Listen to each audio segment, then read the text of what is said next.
The freezing wind of early October Montana sliced through the cracks of the old Jeep Cherokee as we sped past the last gas station on the outskirts of Bozeman.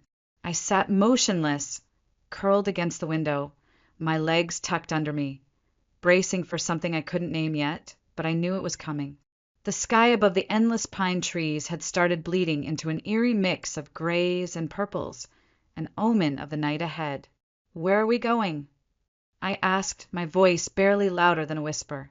My mother gripped the wheel tighter, her knuckles turning bone white. "It's a surprise," she said flatly without looking at me. I swallowed hard. Those words had never meant anything good. My name is Sienna Harper, and that was the last time I would ever sit in that car. The air grew heavier as the trees thickened, swallowing the narrow road hole.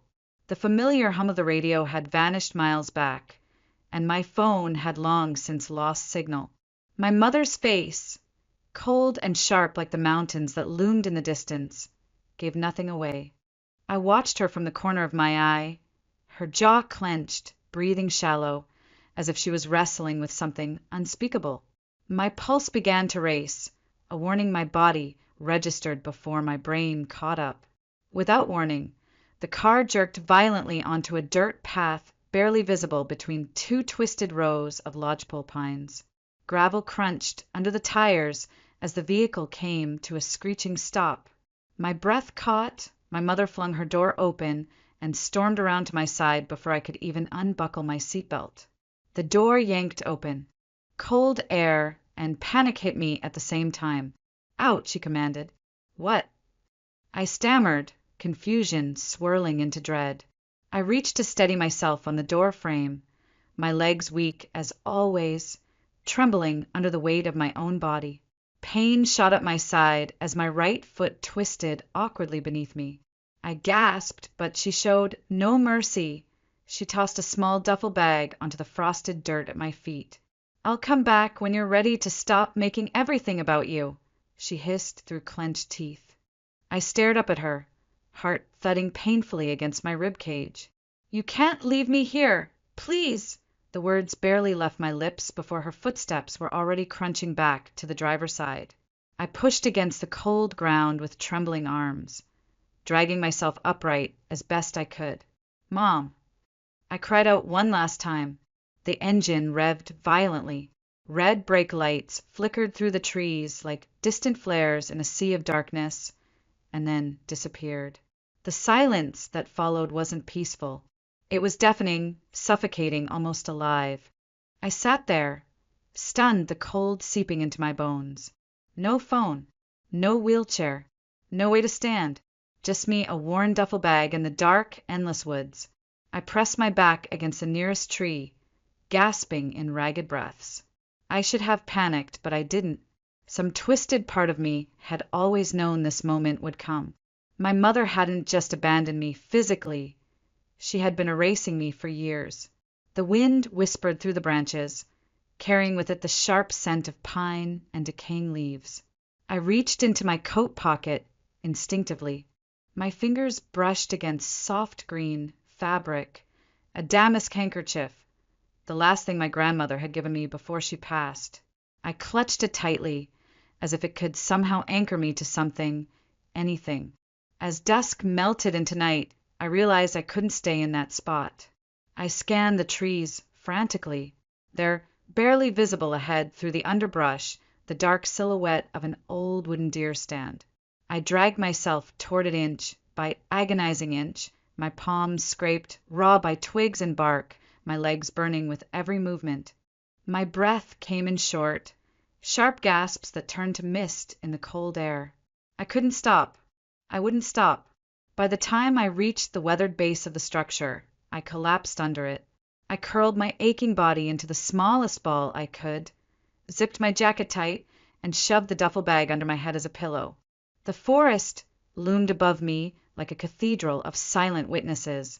"Please, don't let me die out here," I whispered into the blackness, but only the wind answered.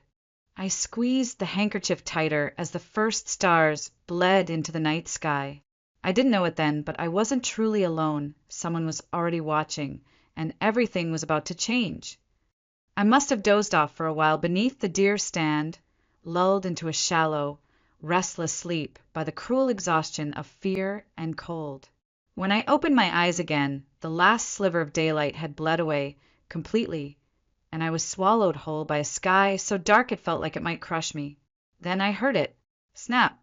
A single twig cracked somewhere in the darkness behind me. I froze, heart hammering so violently I thought it might give me away. I held my breath, straining to hear through the roaring in my ears. Was it an animal? The wind? Or worse, someone watching? Another sound followed, softer this time. The unmistakable weight of footsteps pressing into damp forest floor. Slow, deliberate human. Panic surged through me. I twisted awkwardly toward the sound, pain screaming up my side as I shifted my useless legs beneath me. My hands were numb, but I used my elbows, dragging myself just far enough to see. Boots. Not hiking boots or sneakers. Worn leather, heavy-soled, the edges caked in dried mud. They stood motionless at the edge of the clearing, just out of reach of the weak moonlight, silent, waiting. Hello. My voice cracked, barely louder than the wind. Please help me. The figure didn't answer. But then, finally, they stepped forward slowly, the boots crunching over dead leaves. The silhouette of a tall, broad-shouldered man emerged from the shadows. A dark hood covered most of his face.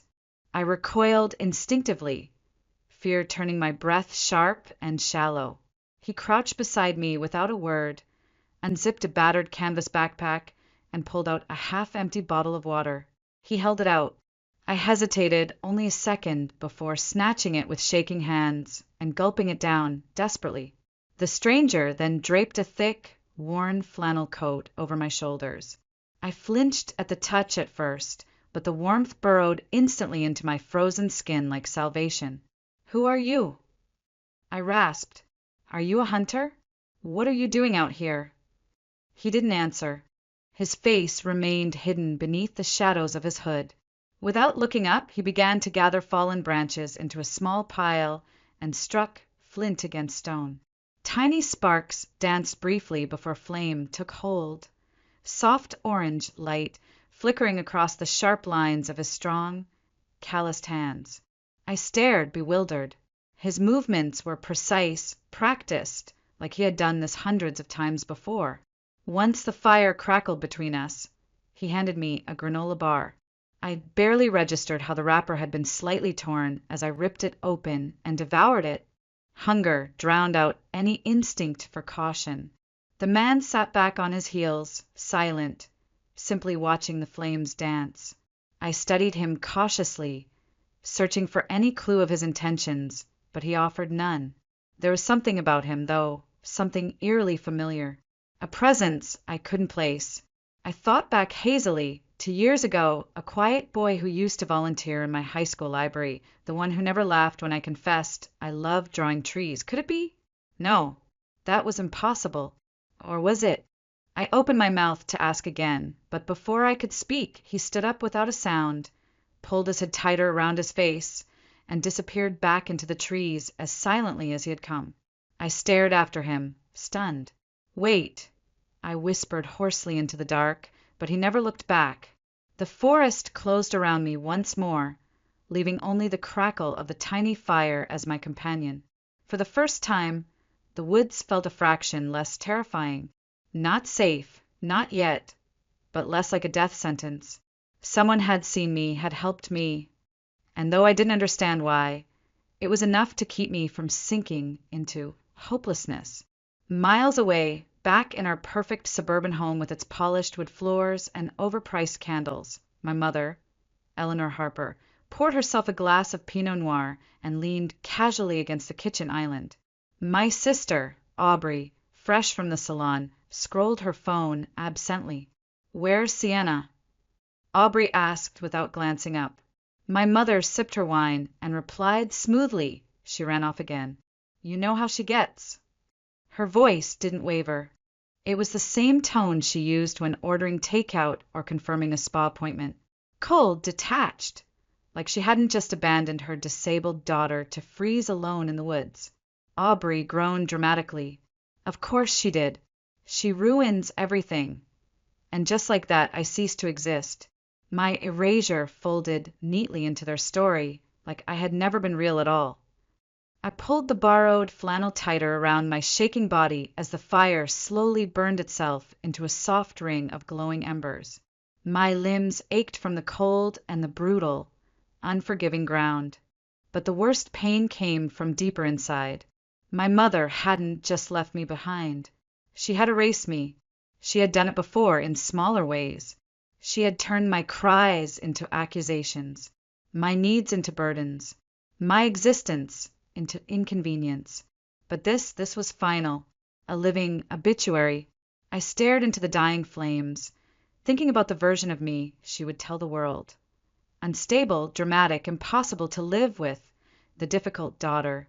That label had followed me for years, branded me until I stopped protesting, because protest only made it worse. The first birds stirred above, their sharp whistles piercing the frozen dawn.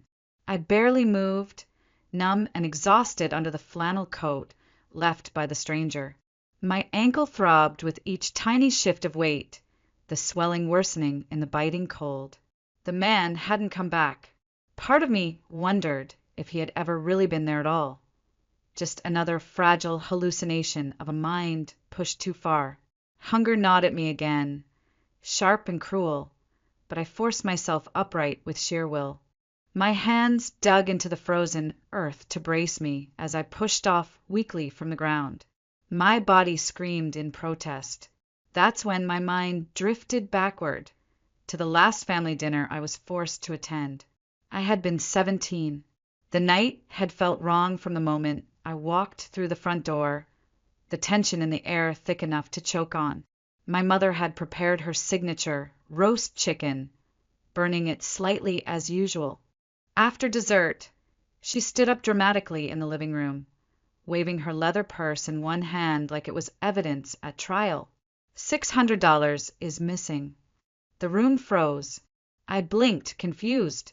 She zeroed in on me like a hawk spotting wounded prey. Sienna, did you take it? My voice trembled. No, her laugh was cold, sharp, surgical. That's funny. No one else had a reason to. You've been behind on your bills, haven't you?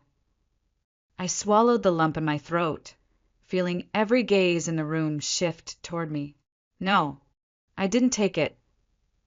Then who? She demanded, spinning slowly like an actress searching for the camera. It always ends up being you, doesn't it? I had wanted someone, anyone, to stand up for me. My cousin Miles sat quietly, staring down at his shoes. Even Natalie, my sweet younger cousin, stared at her phone, refusing to meet my eyes. Later that night, after the storm had passed and I'd retreated to my room, I saw her, Aubrey, slipping a thick envelope into her expensive leather tote. Our eyes locked. She didn't flinch. She didn't apologize. She smiled, smug and untouchable, and walked out of the house without a word. I had said nothing because it wouldn't have mattered. They needed a scapegoat, and I had been perfectly shaped to fit the role. The imperfect daughter allowed them to keep their reflections clean. Months later, after a brutal physical therapy session, I had come home to find my most private sanctuary violated. My journal, filled with sketches and scribbled thoughts no one was ever meant to see, lay open on the kitchen table. Aubrey stood over it, reading aloud in an exaggerated voice, dripping with mockery. Sometimes I feel like I'm screaming into a void and no one in this house hears me, they laughed. My Uncle Dennis chuckled cruelly. Sienna the poet. So dramatic. I had frozen in place, horrified. I'd poured my soul into those pages, and they'd weaponized it against me. Aubrey flipped another page with theatrical flair. I just want my mom to see me too, she read in a sing-song tone. I had snatched the journal from her hands, shaking with rage and humiliation. But the damage had been done. That was the night I stopped writing. The night I learned even my most private words weren't safe in that house. Now, Crouched in dirt and ashes beneath the deer stand, I felt that old weight press down again. The echo of their laughter bruised me deeper than any punch ever could. I rubbed the heel of my hand against my forehead and whispered hoarsely into the silent trees. I didn't run away. I was discarded. The wind answered me by stirring the dead leaves across the ground. Then something caught my eye. A folded scrap of paper, tucked between the exposed roots of an oak tree like it had been carefully placed, not dropped. My hands shook violently as I reached out and unfolded it. It was my handwriting, a page torn from the very journal they had ridiculed. But this page had never left my room. Someone had found it, someone had brought it here. The sketch was one I had drawn at 15, a weeping willow leaning over a small creek, its branches drooping like arms too tired to keep holding on. But across the back, in a handwriting that was not mine, 6 words had been scrawled. You deserved better. Keep walking. I stared at the note, my heart pounding so loudly it muffled the distant whispers of wind through pine branches. The edges of the paper were crisp, unwrinkled, as if someone had taken great care to preserve it. A strange, sharp mix of dread and wonder twisted inside me. Someone had been reading my words, someone who shouldn't have had access, unless they had been close. The fire had burned down to soft ash, but I couldn't pull my gaze from the page in my hand. It wasn't just any sketch.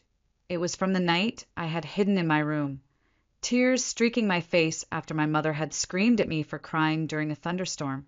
I hadn't fought back. I had drawn instead. And now here it was. Saved.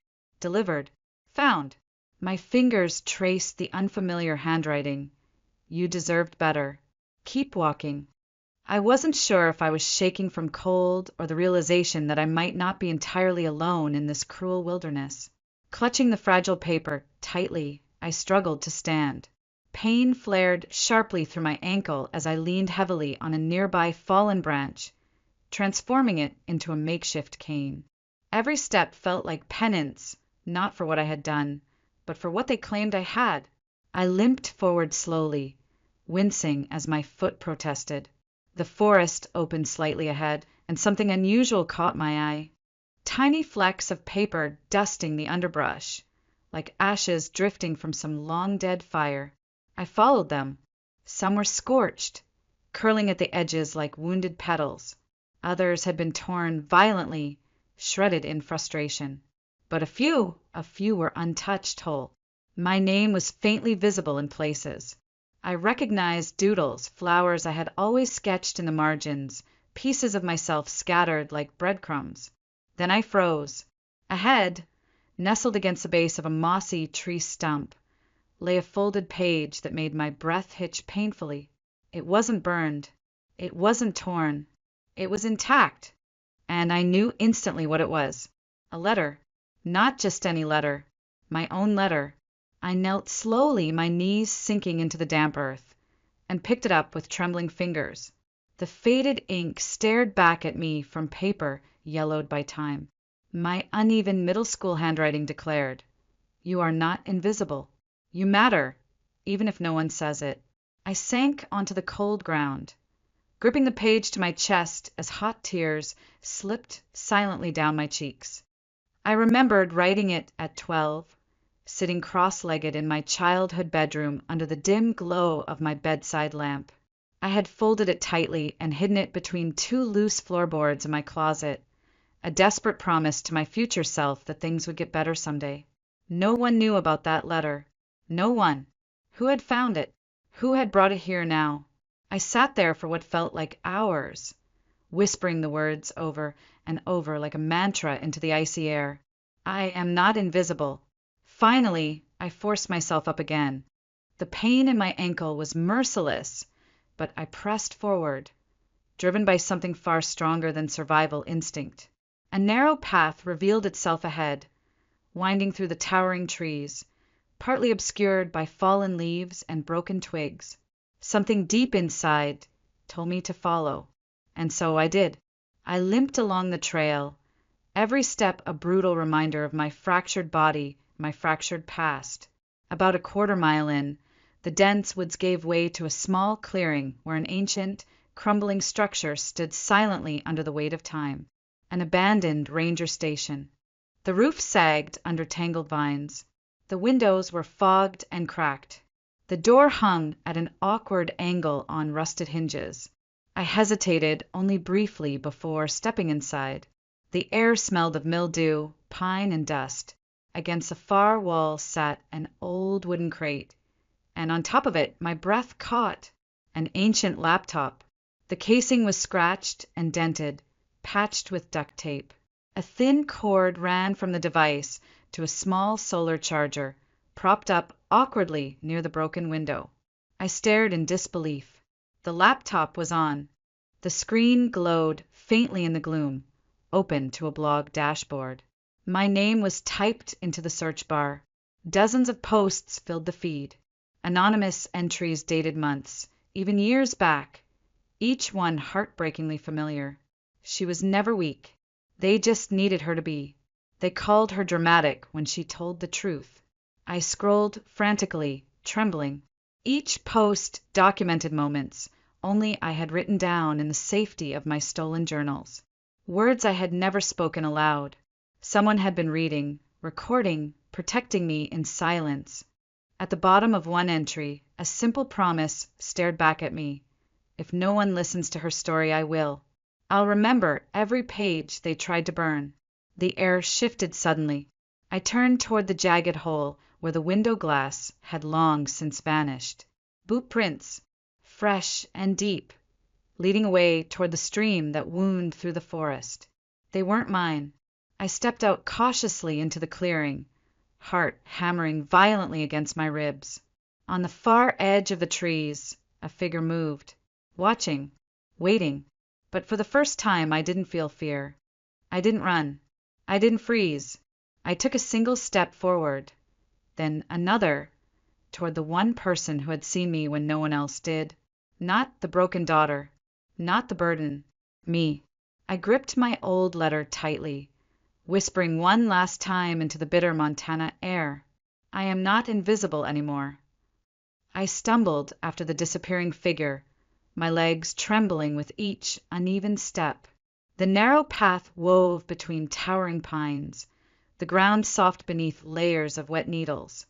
The branches above stretched like skeletal arms across the gray Montana sky, filtering thin rays of afternoon light. Every step burned. My ankle screamed in protest, yet the pain grounded me. It reminded me I was alive. The forest thinned slowly, giving way to a cracked ribbon of forgotten asphalt, peppered with moss and stray pine cones. Civilization. I half-limped, half-dragged myself along the deserted road, heart pounding with a desperate mixture of hope and terror. A mailbox appeared first, then a weathered fence, then, at last, the flickering neon sign of a lonely gas station. Across the street, glowing warmly against the dull cold of the late day, stood a diner. The windows fogged from the heat inside. Laughter drifted faintly onto the empty sidewalk. Silverware clinking against ceramic plates, the soft murmur of conversation. I froze. There, seated comfortably at a booth by the window, a glass of red wine in her manicured hand, sat my mother. Her golden hair was perfectly curled, her posture flawless, just as it had always been for PDA meetings, gallery openings, court appearances. Next to her sat my stepfather, chuckling over a shared joke with my brother and Aubrey. Aubrey's laugh echoed through the glass, carefree and bright as she flipped her hair back over one shoulder. They were sharing fries, smiling, relaxed, unbothered. My breath caught painfully. My chest tightened so violently I thought my ribs might snap. They hadn't called me. They hadn't searched. They hadn't reported me missing. They had intended for me to disappear. I stood frozen, trembling on the sidewalk, watching them enjoy their meal as if I never existed, like I had simply been edited out of their lives, a problem solved. My knees almost gave out, and then movement. Across the table, my cousin Natalie shifted uncomfortably in her seat. Her posture was tense, her shoulders drawn up tightly as if she were bracing for something. Slowly, hesitantly, she turned her head toward the window. Her eyes locked with mine. Everything else faded. The voices, the clinking silverware, the cold biting into my skin, all vanished. Her lips parted, trembling, and she mouthed the words so clearly I didn't even need sound to understand. "I'm sorry." Twice. The impact nearly brought me to my knees. Suddenly, I remembered weeks earlier, Natalie lingering awkwardly by the kitchen door while my mother and Aubrey whispered heatedly. I remembered the way she had paused, how she had looked over her shoulder at me with unspoken worry before slipping out of sight. She had known something was wrong. She may not have known how far they would go, but she had heard enough, and she had said nothing. I inhaled sharply, forcing my legs to move. I turned away from the diner before my knees collapsed. I didn't cry. I couldn't. I was too dried out even for tears. I walked past the diner, past the gas station, past the last blinking sign at the edge of town. The streetlights flickered to life, bathing the empty road in pale yellow halos. I kept walking, block after block, until I came across a run-down bus shelter with one broken bench and an overflowing trash can. I sank onto the splintered wood and let my back slump against the cold glass wall. The sky had shifted into deep purple, the first stars peeking shyly through the cloud breaks. I stared upward, hollow and weightless. "Maybe they're right," I whispered bitterly. "Maybe I should disappear. Let them rewrite the ending however they want." But I didn't move. I stayed there as the hours slipped by, letting the numbness swallow me whole. And then the smallest touch. Something brushed gently against my shoulder. I opened my eyes slowly.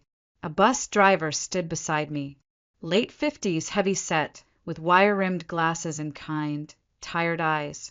His uniform was faded and stretched at the elbows. Without asking a single question, he draped a wool blanket over my shivering form and tucked it beneath my chin. "You okay, honey?" he asked softly. I couldn't speak. I could only nod faintly as warmth spread through my skin. It wasn't forgiveness. It wasn't love. But it was kindness. I wasn't gone yet. The driver gave me a small, understanding smile before turning away and climbing back onto his bus. The blanket's weight grounded me. I stared at my hands, pale and raw against the coarse wool. For the first time in what felt like forever, I remembered what warmth felt like. I sat that way until dawn teased soft streaks of silver through the glass walls of the station. I could have stayed there forever, frozen between past and present. But something inside me stirred faintly, flickering, refusing to go out. I tightened my grip on the letter I had carried from the woods. The words still burned against my palm. "You are not invisible." I wasn't ready to give up. Not yet. The early morning air nipped at my cheeks as I stood up from the worn bench, the blanket trailing behind me like the shredded remains of some old life. I shuffled stiffly down the block, legs aching, mind blank. My destination didn't matter. I only knew I had to move, to keep walking. A few streets over, a squat brick building came into view, its paint peeling in large flakes. Above the dented metal door hung a faded wooden sign, Montana Women's Shelter. The inside smelled of oatmeal and bleach. A middle-aged woman behind the desk smiled warmly. She slid a steaming bowl of oatmeal and a plastic cup of orange juice across the counter. "You don't have to tell me anything you're not ready to," she said gently. I gave my name as Anna. I wasn't ready for Sienna, not yet. I ate in silence, showered, wrapped my still tender ankle in gauze. They offered to contact anyone for me. I shook my head. There was no one. Later that morning, wearing donated jeans and a second-hand flannel, I walked the unfamiliar streets of downtown Bozeman. Autumn had arrived with fiery orange leaves curling along the sidewalks. The sharp mountain air bit at my lungs, but cleared the fog from my mind. I passed a dusty coffee shop, a second-hand clothing store, and then a narrow storefront with tall windows lined with books. Its hand-painted sign read the Pine Needle. Something about it stopped me cold. I pushed open the heavy wooden door, a brass bell chiming softly above me. The smell hit instantly. Old paper, worn leather, dried flowers, and time itself. My heart squeezed unexpectedly. I hadn't realized how much I'd missed that scent. Behind the counter sat an elderly man with white hair and large round glasses, squinting down at a crossword puzzle. "Cold out there," he commented without looking up. I nodded faintly. "Just browsing." The man studied me for a second longer than necessary, then stood abruptly. "You're Sienna, aren't you?" he asked. My blood froze. "I think you've mistaken me for someone else," I whispered, instinctively stepping back toward the door. But he was already walking toward a back room. "Your father left something here for you. Said to give it to you if you ever came through." I stopped cold. No, it couldn't be. My feet stayed planted, yet my heart sprinted wildly inside my chest. The man returned carrying a battered package, the brown paper soft and fragile, tied with frayed twine. Across the front, written in slanted black ink I had never seen in person, "For Sienna, for when you're ready." My hands shook uncontrollably as I untied the package right there in front of the register. A journal, thick, leather-bound, its surface cracked and soft with age. I lowered myself slowly onto a nearby bench, barely breathing. The first page was a letter. "Sienna, if you're reading this, it means you found your way back to yourself. They took so much from me. I tried to fight. I tried to reach you. I hope this is how I finally do." My vision blurred instantly. I flipped through the pages, tears spilling freely onto the ink. There were dozens of entries, birthday wishes, rambling thoughts, poems, tiny, careful sketches of a willow tree I remembered loving as a child. Letters to me, from my father, a man I barely remembered, but who had never stopped searching for me. Court documents were tucked between the pages, records of blocked calls, voicemails left and never returned. One entry read, "She's being hidden from me. Her mother says she's not ready. I know that's not true. Sienna deserves more than silence."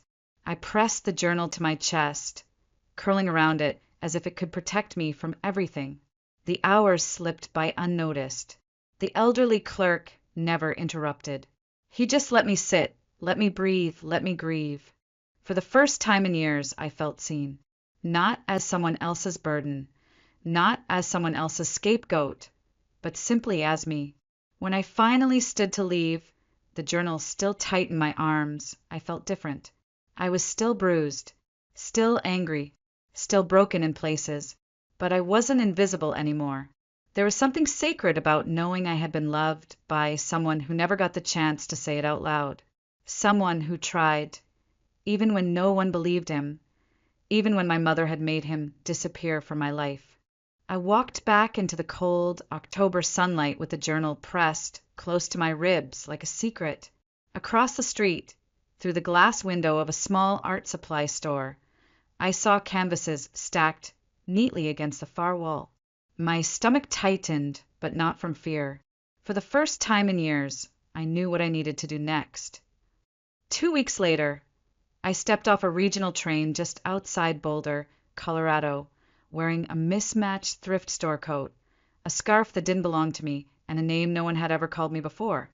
I rented a tiny studio apartment on the outskirts of town with what little money I had saved from working part-time at a local print shop. I barely spoke to anyone. I wasn't ready to explain who I was. At night, I painted. By day, I floated through the town unnoticed, past the bright murals splashed across brick walls, the smell of roasted coffee drifting from corner cafes, the sound of students laughing at bus stops. But every night, I returned to that small studio and painted my pain.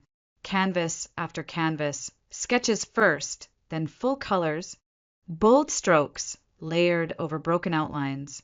I painted the memories I couldn't say out loud. I painted the years they had tried to erase me.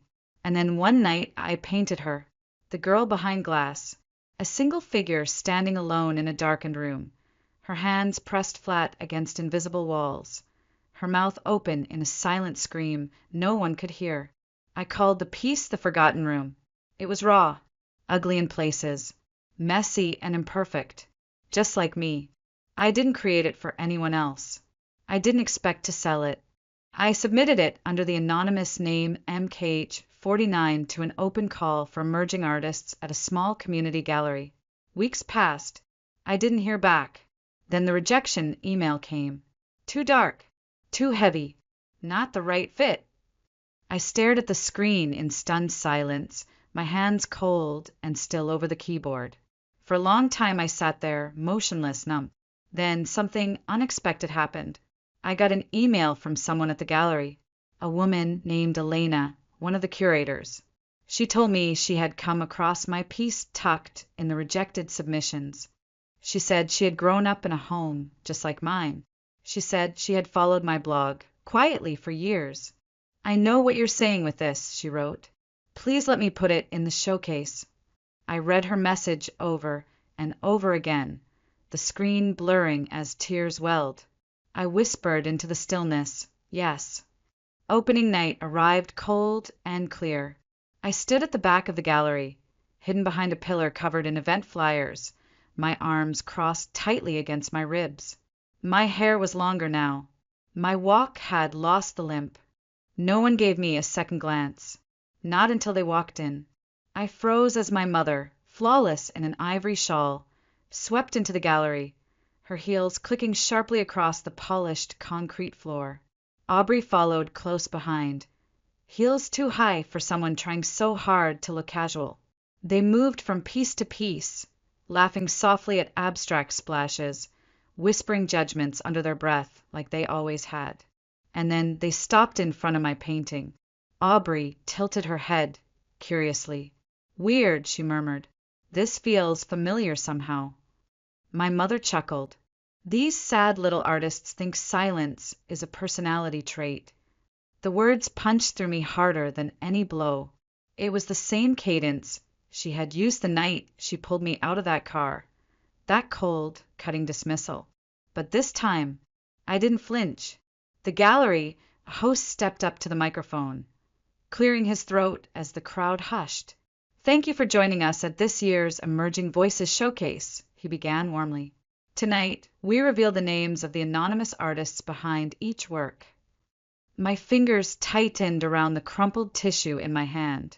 Name after name echoed through the space, applause filling the gaps. Then the host stopped in front of mine.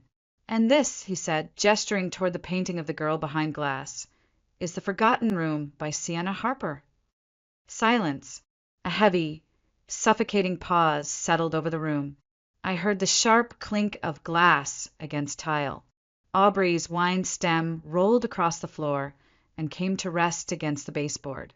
My mother's mouth fell open. Soundless, I stepped out from behind the pillar, calm, unapologetic. I didn't smile. I didn't speak. I simply met their stunned, disbelieving gazes and held them. You told me no one would ever hear my story. I thought. They had stared at my painting for 20 full minutes, and not one of them had been able to look away. The murmurs swept through the room like ripples across still water. I felt every pair of eyes shift toward me, some with confusion, others with dawning recognition. Aubrey stared at me, her expression shifting rapidly from shock to disbelief to something I had never seen before, pleading. My mother's cheeks flushed deep crimson, not with shame, but with rage. Rage that I had broken the script. Rage that I had spoken without her permission. But I didn't stay for her response. I turned slowly, my boots tapping softly against the polished concrete, and walked toward the gallery doors. Each step felt weightless. Snow had started falling outside. Heavy, slow flakes drifted down and clung to my coat. I stepped into the cold without hesitation. For the first time in years, I wasn't hiding. I wasn't running. I had stood still, spoken truth, left a mark. Some stories don't need to scream. They just need to be seen. I made my way back to my small studio, slipped off my coat, and collapsed into the worn chair by the window. I thought it was over. I had said what I needed to say. I expected nothing more. But the world doesn't always wait for permission. The first email came at 7:14 a.m. the next morning. Subject line: "Thank you for painting what I couldn't say." Then another, and another. A therapist in San Diego asked if she could feature my work at a trauma survivor fundraiser. A legal advocate from Portland offered pro bono counsel if I ever needed it. Students, mothers, teachers, strangers from all over the country sent me messages. "Are you the Sienna?" I didn't reply. Not yet. I just stared at the flood of words filling my inbox. Then the video surfaced. Someone at the gallery had filmed the reveal. The clip barely lasted a minute. My painting, my name, the silence, the shattered wine glass. It hit 1.8 million views within 48 hours. The comments rolled in by the thousands. "She didn't paint this," she bled it. Her mom just stood there and laughed. Disgusting. This is why we believe the quiet ones. I scrolled for hours, stunned. I didn't cry. I didn't smile. I just stared at the impossible wave of people who had heard me. Then my inbox shifted again. A journalist from the Rocky Mountain Gazette. My old high school counselor. My former art teacher. But the email that froze me came from someone unexpected. "You should know, Child Protective Services has reopened a file. You may be contacted." Attached was a grainy scanned photo from over a decade earlier. Me at 12, standing rigid at the edge of a school hallway, arms crossed over my chest. I remembered the day. My mother had accused me of skipping class. I hadn't. I had been waiting for the school nurse to clear me after an asthma attack. Apparently, someone had been watching even then. I sat motionless, breath shallow, hands trembling.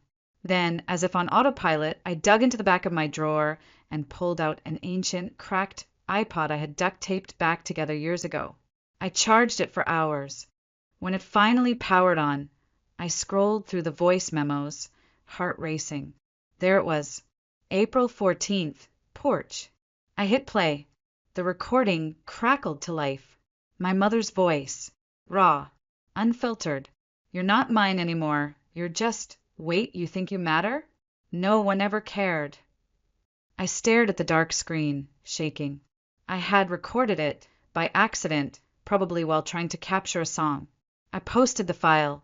No caption, no tags, just the date burned into blackness. By nightfall, my inbox exploded. And then the knock came. I froze in place, heart thudding. I had expected Natalie, maybe even Aubrey, face flushed with rage. Instead, a tall man with wire-rimmed glasses and a press badge stood at my door. "Seattle Ledger," he said softly. "May I ask about the Forgotten Room?" I opened the door a fraction wider and nodded. The next day, my phone rang. I stared at the screen for a long time before answering. Aubrey's voice crackled through the line, sharp and brittle as ever. "You had no right, Sienna," she hissed. "No one knows what Mom was going through. You don't get to do this to us." I closed my eyes, exhaustion washing over me. My grip on the phone tightened just slightly. "She was going through me," I whispered and hung up. That night, the gallery's social media account posted a single image, my painting hanging under a soft pool of gallery light. The caption read, "We stand with survivors.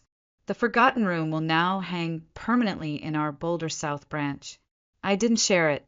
I didn't repost. I didn't need to. I stood by the window of my tiny studio, watching the last traces of winter melt from the rooftops. The sky above the mountains had shifted from heavy gray to a pale, tender blue. For the first time in years, my chest felt light, free. The cold that had lived like stone inside me for so long had moved. It was theirs now. My mother, Aubrey, everyone who had used my silence to comfort themselves. They had lost control of the narrative. They could no longer rewrite my ending. And then another knock came. I hesitated this time, my hand lingering on the worn doorknob. When I opened it, I found a girl, maybe 15, thin, nervous, with pale skin and a tightly wound ponytail. She stared up at me, terrified but determined. I saw your painting, she whispered. Her voice cracked slightly. My mom, she says things like that too. I didn't ask for her name. I didn't need details. I simply stepped aside and held the door open wider, letting her step into the light.